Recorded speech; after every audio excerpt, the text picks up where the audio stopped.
नमस्कार दोस्तों, मैं आप सबका अपने इस YouTube चैनल पर फिर से स्वागत करता हूं। दोस्तों, आज मैं कोयला एवं पेट्रोलियम का भाग 3 लेकर आया हूं। इस भाग में हम नेचुरल गैस यानी कि प्राकृतिक गैस के बारे में पढ़ेंगे। प्राकृतिक गैस कई गैसों का मिश्रण है, जिसमें मुख्यतः 80 से 100% मीथेन होती है तथा 0 से 20% तक अन्य उच्च हाइड्रोकार्बन गैसें होती हैं। प्राकृतिक गैस ईंधन का प्रमुख स्रोत है। यह अन्य जीवाश्म ईंधनों के साथ पाई जाती है। प्राकृतिक गैस का निर्माण कैसे हुआ, आइए हम पता करते हैं। प्राकृतिक गैस भी पेट्रोलियम की तरह करोड़ों वर्ष पूर्व धरती के अंदर जमे हुए मरे हुए जीवों के सड़े गले पदार्थों से उपजा है। यह गैसीय अवस्था में पाई जाती है। प्राकृतिक गैस में कार्बन और हाइड्रोजन का सबसे न्यूनतम अनुपात है। प्राकृतिक गैस एक बहुत महत्वपूर्ण जीवाश्म ईंधन है, क्योंकि प्राकृतिक गैस पाइप के माध्यम से परिवहन के लिए आसान है। प्राकृतिक गैस को संपीड़ित प्राकृतिक गैस मतलब CNG के रूप में उच्च दबाव में संग्रहित किया जाता है। CNG का उपयोग विद्युत उत्पादन के लिए किया जाता है। आजकल यह परिवहन वाहनों के लिए ईंधन के रूप में इस्तेमाल किया जा रहा है, क्योंकि यह बहुत कम प्रदूषण करती है। यह एक स्वच्छ ईंधन है, जिसे अंग्रेजी में क्लीन फ्यूल भी कहते हैं।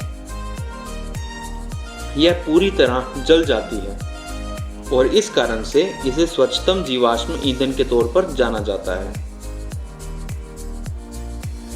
प्राकृतिक गैस और पेट्रोलियम से अनेक उपयोगी पदार्थ प्राप्त किए जाते हैं, जिन्हें पेट्रोरसायन कहते हैं।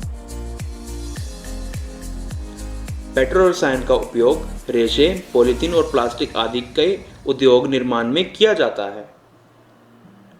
भारत में प्राकृतिक गैस त्रिपुरा, राजस्थान, महाराष्ट्र और गोदावरी डेल्टा में पाई जाती है।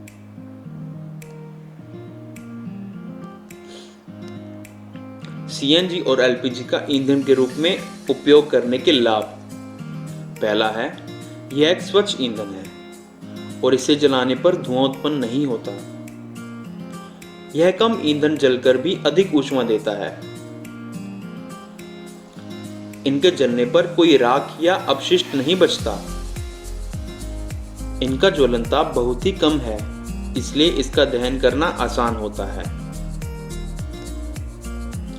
भारत में पेट्रोलियम पदार्थों के संरक्षण PCRA द्वारा किया जाता है। PCRA लोगों को निम्न सलाह देता है। पहला, जहां तक संभव हो गाड़ी समान और मध्यम गति से चलाएं। यातायात लाइटों पर अथवा जहां आपको प्रतीक्षा करनी है, गाड़ी का इंजन बंद कर दें। टायरों का दबाव सही रखें। गाड़ी का नियमित रख रखाव सुनिश्चित कीजिए।